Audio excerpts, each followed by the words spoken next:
What is going on, guys? Welcome back. My name is Brian and you're watching Flake Garage, where we do a lot of videos on mini trucks, tutorials, and showcase other cool cars and parts. And today we're finally going to be removing my factory carburetor out of my 88 white Mazda, and we're going to be installing a Weber carburetor that I recently rebuilt.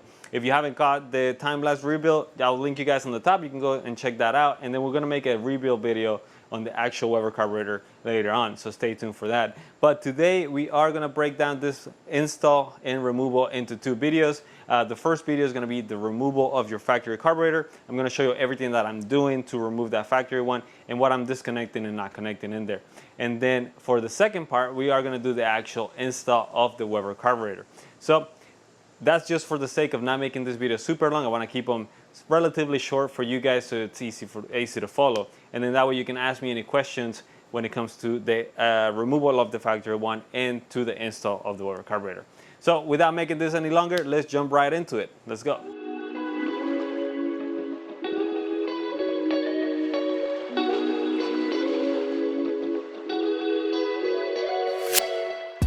Alright guys, and real quick here, I'm going to show you the factory carburetor, everything that looks, how it looks right now at the moment. We're going to be getting rid of a lot of vacuum lines, a lot of canisters and extra stuff that we don't need in place. We're going to get rid of this big kind of air box and everything, getting rid of that, getting rid of the carburetor that's in there, any extra lines. And I'll also show you guys how to, what lines you actually need to keep, what you should probably keep in place so the Weber carburetor runs great, which all of this is going to help clean up our engine bay, make the engine run a lot smoother as well, and then just have an easier to diagnose carburetor versus the factory one. So let's start removing all of this and let's get to work.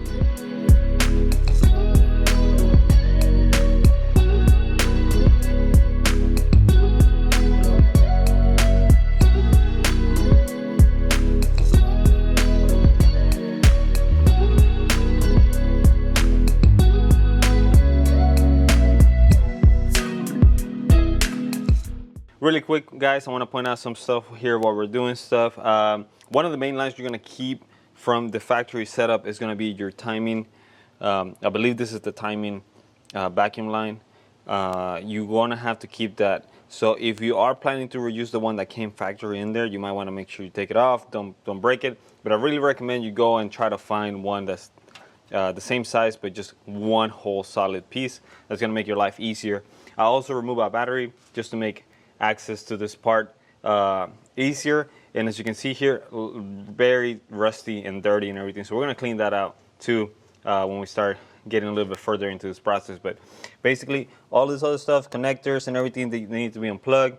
The only other thing I would watch out for is going to be this one right here. That is going to be your fuel line, so obviously it's going to have fuel if you're doing this, so be careful with that one. Make sure if you're going to spill, try to minimize the spilling. So yeah, just be careful with that. As far as everything else, we can basically start unplugging as much as you can. There is lots of other little vacuum lines here along this edge, so just start unplugging it. If you want to be on the safe side and you're not 100% sure, you can always mark them as well. Put some tape or something to tag them, just so you know where they go in case you want to go back and revert the process. But like I said, most of those lines are going to go away. So I also want to apologize real quick. It might look a little red here. I had to put my tent up because it is very hot, so I'm trying to get some shade here while I'm doing this in the middle of the day. But yeah, let's continue on. We're going to keep removing more stuff. Some of these bolts are going to be 12mm bolts, like the one for your accelerator cable here, and then also the bolts down here holding the carburetor. I believe they're also 12mm. So let's get to it.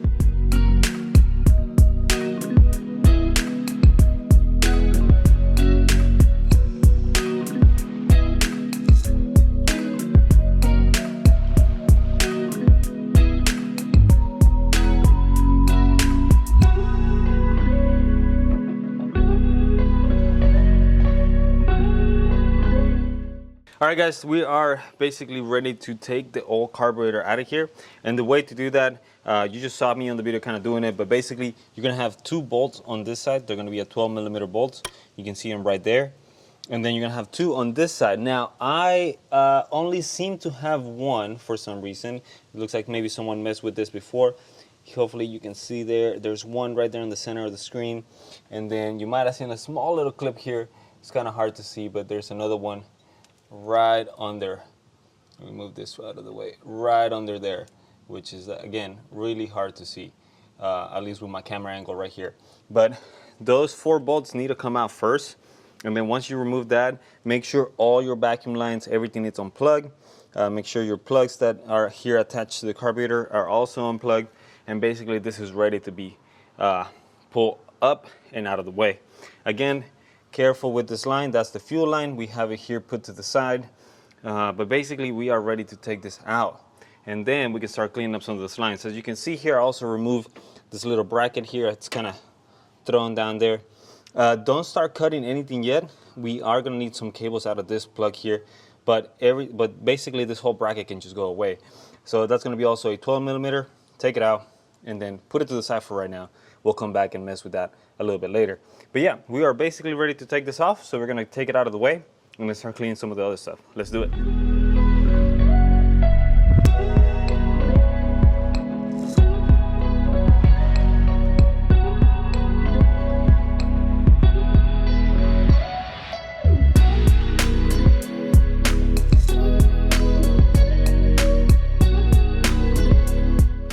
Alright guys, and as you just saw, I just removed the factory carburetor. You are going to have a small little plate here. I believe it's supposed to heat up the carburetor when it's cold and whatnot. You can also remove that. I'm not sure if you can leave it and run the Weber carb with it, so I'm removing mine. As you can see, we have it here on the side. And then we have the old factory carburetor also here on the side. So we are basically ready to start cleaning up a lot of these lines, start cleaning up all of this. There's going to be a lot of things that need to be plugged. You're going to have to get some small rubber caps, preferably some vinyl ones. The rubber ones tend to crack and dry over time, so I would really recommend you get some vinyl ones. The vinyl ones are going to last a little bit longer. It's just going to hopefully prevent any vacuum leaks from happening on your engine. So we are now going to start moving on to removing a lot of this useless vacuum lines, canisters, and everything else that we need in there. There's only going to be a few small things that we need to keep.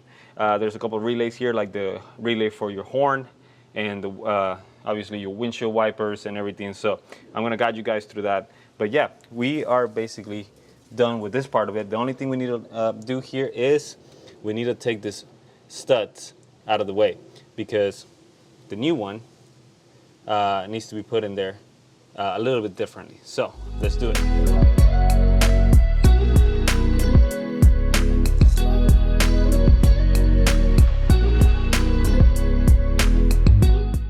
Alright guys, as you can see, I have pretty much 3 out of 4 bolts out of the way, and then I'm going to show you here in this last one exactly what I'm doing so you guys can get them out. So you're going to reuse the same nuts that held the carburetor in place, and basically what you're going to do is you're going to put one upside down and then thread it all the way down and get a little bit snug in there. Basically, you don't want it to move from that spot, so thread it all the way down as much as you can, get a little bit snug in there with the wrench, and then you're going to take your other one and thread it on top like you normally would.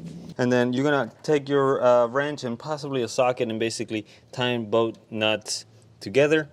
Sorry with the focusing, guys. Tying them both so they're snug, and then you're going to start taking off the bottom one. The top one's going to serve basically as a hole in place so you can actually get this bolt out of the way.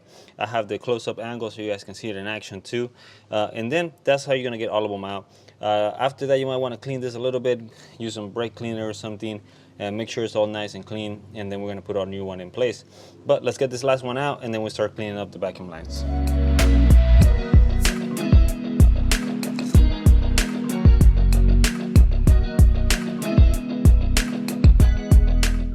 Alright guys, now that we have all our bolts out and the basically manifold ready to go for a new carburetor, we're going to start cleaning up some of the side things. And right off the bat, we are not going to need this canister and anything that's attached to it. We're not going to need this one and everything that's attached to that. And then we're not going to need this or anything that's attached to that. So we're going to start removing all of those things out of here, and that's going to clean up this a lot more. So let's do that first and then move on to the next things that we need to remove. So let's do it.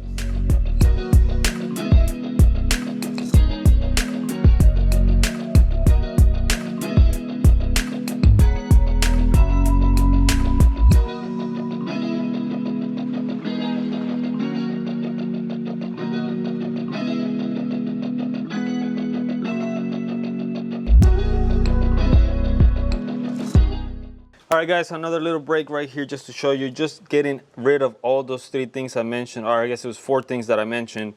You can already see how much cleaner this is looking, and we haven't even cleaned up technically all the vacuum lines out of here.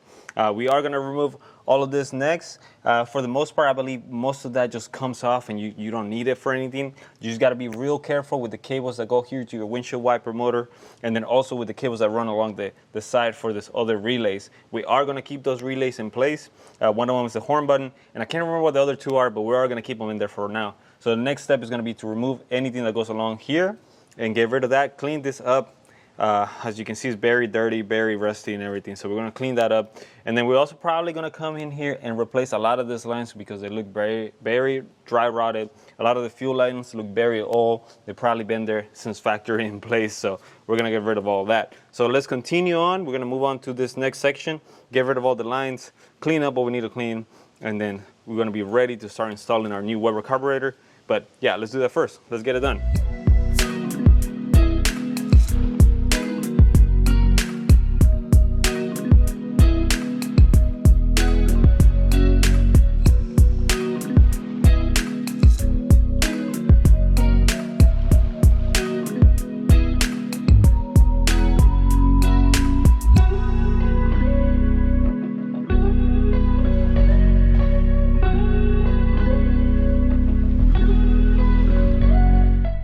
Here we have now removed the top part like I talked about. I mean, it looks gross right now just because the engine bay is so dirty, but I mean, look how much cleaner this is already looking.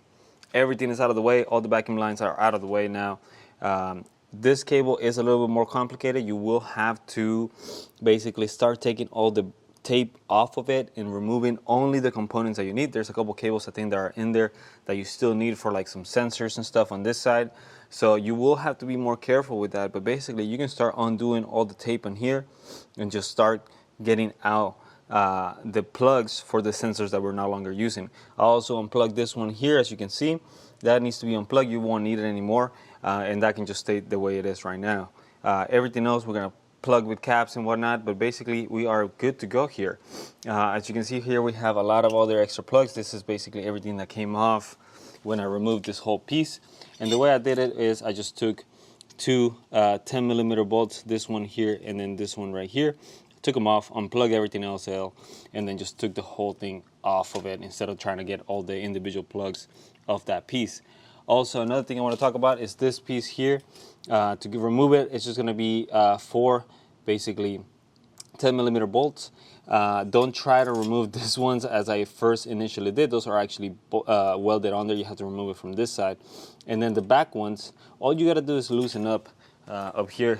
You just got to loosen them up a little bit because that one just plugs like that into it. So just loosen up both sides and enough to slide it out and then just tighten them back up because you don't need to remove that fuse box at all. We're going to leave that in place.